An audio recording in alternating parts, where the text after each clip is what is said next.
Gaur munduko meteorologiaren eguna da, eta gaur aurtengo leloa da eguraldiaren, klimaren eta uraren etorkizuna belaunaldien bitartez. Honekin lotuta, Villabona de Valdegobiako lagunak, ikasleak gonbidatu ditugu hemen gure artean egoteko. Oso bizita atsegina da, oraintxe bertan asko ikasten ari dira, eta hori da gure asmoa gaur. Meteorologia, klimatologia ezagutzea, guk ezaguraztea, baina haiek jakitea eta horren inguruan dituzten galderak eta guztiak egitea. Azken finean, haiek izango dira etorkizuna, eta horrekin gaude konprometituta.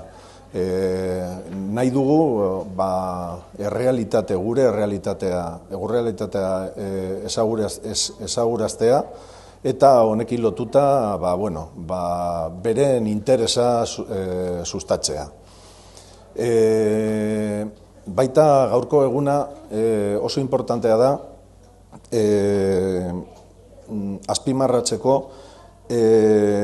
euskal gizartean jokatzen ari den papera. Eta honekin lotuta oso importantea da abisuen sistema. Euskalmetek daukan abisuen sistema. Ezaugarri moduan, azpimarra daiteke nola ez dira jartzen atalase meteorologikoaren arabera, baizik eta segurtasen eraginaren arabera. Horrela, 2022an, episodio berezi bat bizi genuen Euskal Herrian, eta baso zuteak izan ziren. Abisu sistemari esker, neurriak hartu ziren, zerbitzu guztiak aldundietako zuhaitzaileak jakinpean zeuden, eta horrekin lotuta baita ere kontuan hartu behar dugu, nola murrizketak ezarri zituztela, eta hori izan zen Euskalmeten abisuen sistemari esker.